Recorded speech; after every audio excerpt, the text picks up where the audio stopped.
ବିଷୟରେ ଜାଣିଛ? କାହାର ସ୍ୱାମୀ? ଏ ଆଶ୍ରମ ହେଉଛି ଅତ୍ରି ମହାମୁନିଙ୍କର।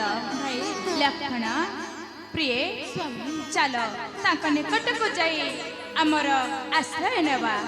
ଚାଲ ମୁନିବର ଆମର ପ୍ରଣାମ ଗ୍ରହଣ କରନ୍ତୁ। चिरंजीवी अवश्य धन धान्य गोपलक्ष्मी प्राप्त हो शत्रु को निर्धन कर आज बड़ बड़ बड़ सौभाग्य।